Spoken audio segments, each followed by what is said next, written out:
Hi, this is Tom Burkett with the Songbird Live, and we're on another episode of Sessions. Today, we're talking with Rob Vono.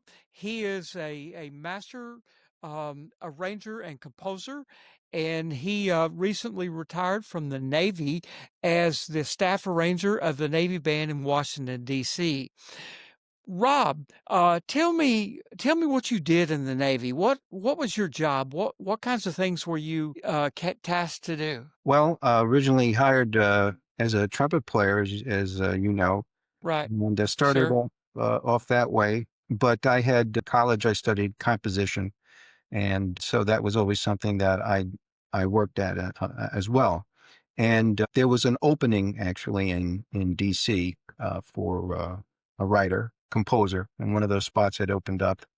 And so in that position, I wrote. Oh my goodness, I can't even tell you how many different arrangements and compositions for all different size and a variety of groups and all different venues and genres of music. So I wrote with Navy Band DC. I wrote for a very large symphonic wind ensemble. I also wrote for a 20 voice choir edition. I think 18 That's piece. the Sea Shanners? There was the Sea Chanters, yes. Country Current was a bluegrass country western type of group, pedal guitar and all that, and fiddle and all that. It was a great group. Also for the Commodores, the jazz ensemble, 18-piece jazz ensemble, and for a whole bunch of different guest artists In as our well. world, we called it a big band. Big band, right? Yeah. So did quite a bit of that. And so that was what I did mostly with. It was busy year round, as you can remember. We had quite a busy writing schedule, so it was just myself and one other person, and we supplied all the music for the DC band. Now, you also did some things for the National Symphony Orchestra, didn't you? Through other artists who were performing with them. There was I see. one person who was pianist, and I had written some arrangements for him that was performed by National Symphony Orchestra.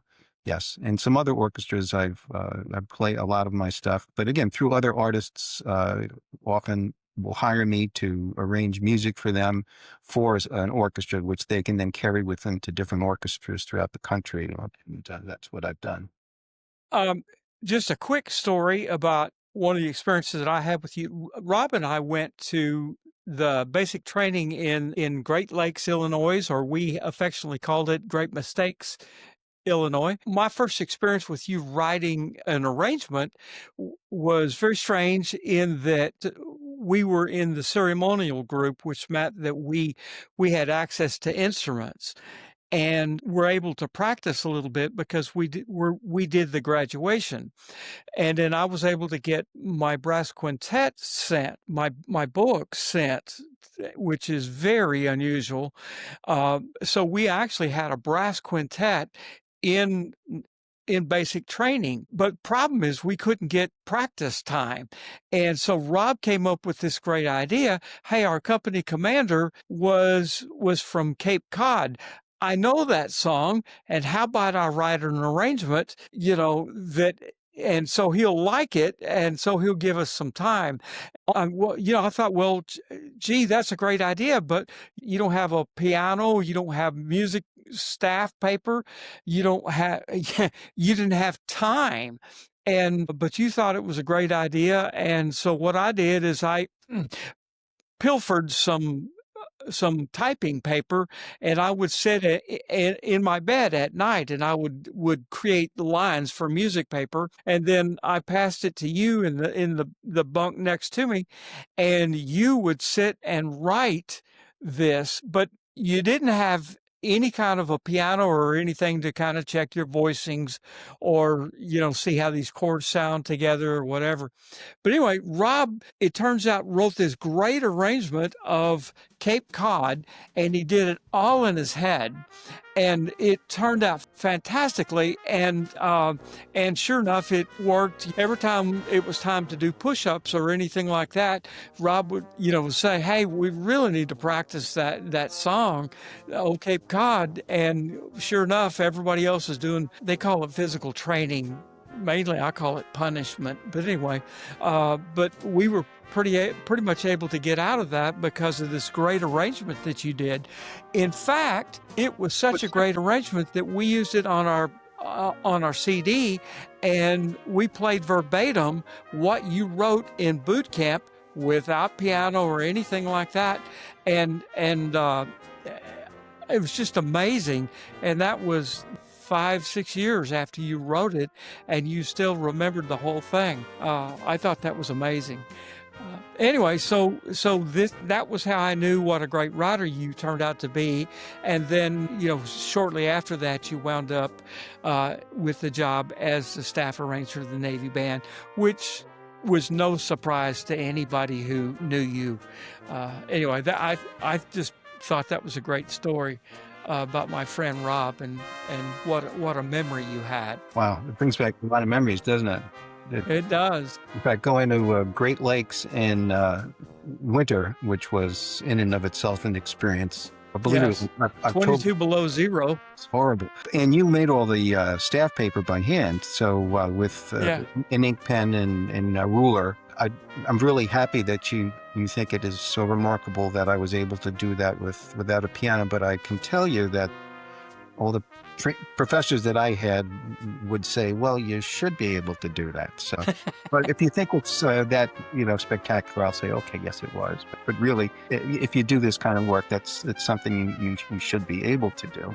And it Well, was it blew my mind way back then, 30 years ago. it was a little harder, Uh, with all the distractions that we had, of course, going on. In fact, I remember one particular when we started it. I think was writing the score. I was on watch, and I had to stand at a attention or something, and I could at least talk, and I was dictating notes like a bar at a time to you, and you were taking it all down. So anyway, I yeah, it was remember that. quite an experience. But it was a lot of fun, especially looking back at it. Yeah. Yeah, and that recording still stands the test of time. Oh I yeah. should put it on Facebook because I've never done that. So, Well, uh, you have so I think our folks would really enjoy it. oh What's sure. that? You have a great the Bluebonnet Brass, and they were great, phenomenal musicians, all of you. And so it was a great thrill to hear them play it. And I mean, I Yeah, remember in boot camp, I think there were four of us that were, or five of us that were musicians, but one was a percussionist. So I think since we had the band, we had to recruit a tuba player to fill out the brass bands. right. But it was a lot of fun. It was a lot of fun. Um, Now, tell me about the Bells of Christmas Day. Yes. Give me an overview of what you created. Well, it took wanted to make something for Christmas time that was exuberant and really just embodies the joy of the season, really. So I thought, well, we'll use Christmas carols that are known. People all know these great Christmas carols, but let's present them in slightly different ways so that it's not just the same, something different. So I thought we could use different genres of music. We could take classical, of course, but then we would use jazz. We could use Latin and some elements of pop music and put them all together, kind of side by side. Not a fusion of the whole thing, but each genre living comfortably beside the next. So that was my aim. And so we decided on a particular size of a group that we would use that would best show these arrangements off to their best. And we have a very nice ensemble with brass and woodwinds and strings, exuberant bells. You'll hear chimes, and there's a lot of stuff like that. Um, and I think But that's really yet what I'm interested. it's completely different than anything that you would hear on the radio. Yes, It's yes. I think it's way better. Well, thank you. Yeah, I think it's, of course I love it because I'm very close to it, of course. And I'm hope that everyone will enjoy it so, very much. But yeah, I put it's a lot of myself into it. It's each piece is, just a different presentation of familiar Christmas carols that I think everyone will enjoy. Now, this has 14 different songs in it, so it's really a suite I guess you could say different movements, but you know, in essence, it's really 14 different songs. Yes, and as a matter of fact, and within each particular selection, there are multiple pieces within that. So you could say that it's more than, but there are actually 14 specific selections, which will there there'll a break between each one. Sometimes there'll be a little bit of very quick narration between one to bridge to the next, but they flow together really very nicely. Now, most of these are going to be songs that people know. Is that correct? That is correct. Yeah, except for a few that are Yeah. originals. The Yeah. the opening is an original by me, and and uh, and there's another piece within the suite, which is another original. But they'll enjoy that as well. It'll bring That the spirit. the Flight of the Snow Geese. Actually, there are more than two. It's true. I forgot. Yes, Flight of the Snow Goose is an original that is a programmatic piece that depicts musically the flight of the snow goose through migrating from summer to winter, back to summer again. It's Right. And I think that's actually one of the very best songs in the whole suite, and it really shows your mastery of composition. I think it's just one of the highlights. Even though people haven't heard it, when you do hear it, you're going to be really, really impressed by that. I think it's just masterful. no, thank you. Now, how did you choose what songs to include in the suite? I wanted to pick pieces that, well, as far as the Christmas carols, ones that people know, and oftentimes putting different Christmas carols together of a certain theme. As an example, the Bells of Christmas Day, that particular selection will start with the Christmas carol, I Heard the Bells on Christmas Day, but then it goes directly into Carol of the Bells. So you can see the connection, bells, bells, right? And it goes into Carol of the Bells, and then that is taken from a classical presentation of it into a quick jazz waltz, which sails through to the end where it goes back to a more traditional rendition of it. And it goes through many different moods and changes and tempos, and it's a lot of fun. It's a fun ride all the way. Yeah, very much. What makes them different? There are 14 songs, but each one of them is very different, has its own flavor and stuff. Talk to me about that. It's interesting. It's something that I was thinking about. I could ask you the question because you've listened to the sort of the mock-up recordings of these, which I've sent to you.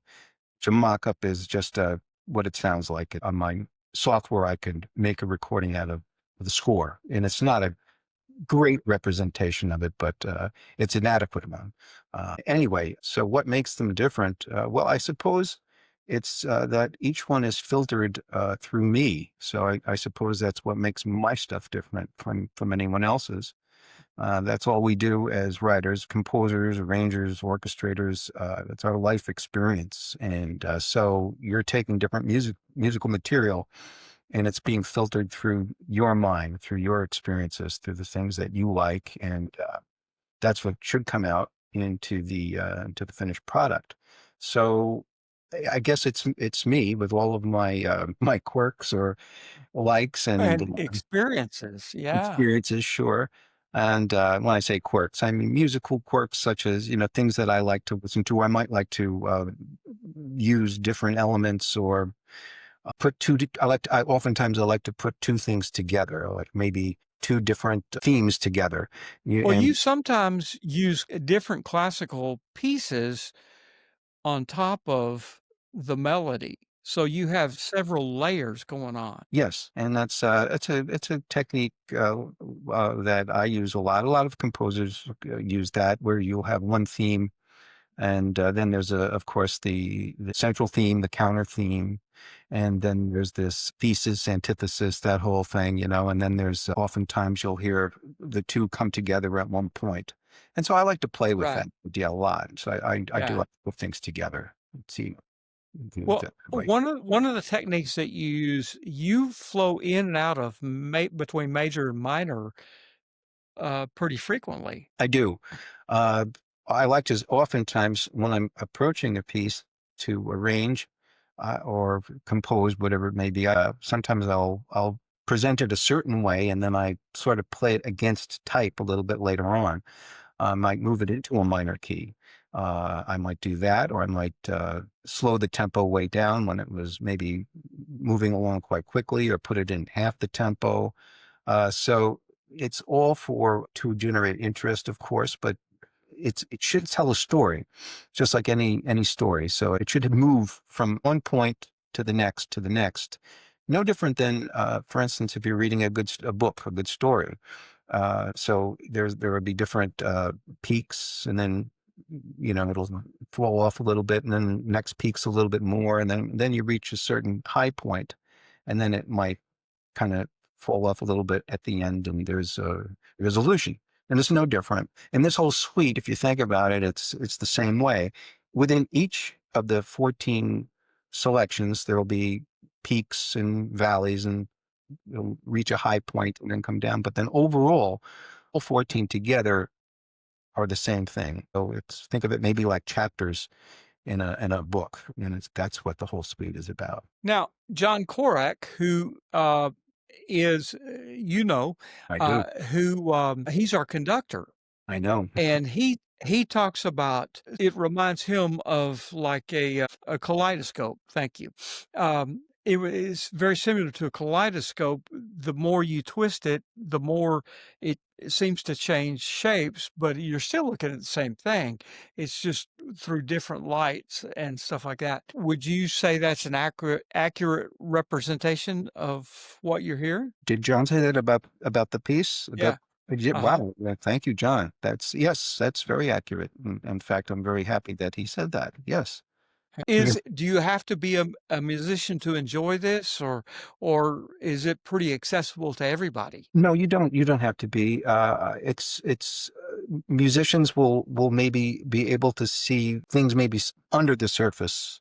They'll be able to detect certain things, but it's no different than perhaps myself. I love art, and my wife has her degree in art history, and so I when we go to a museum together, she sees things differently, perhaps in a painting. I still enjoy the painting, and I'll say I really love this painting, and then she may point something out to me. Well, did you know this, or that? And then I'll say, oh yes, yeah, I see that now.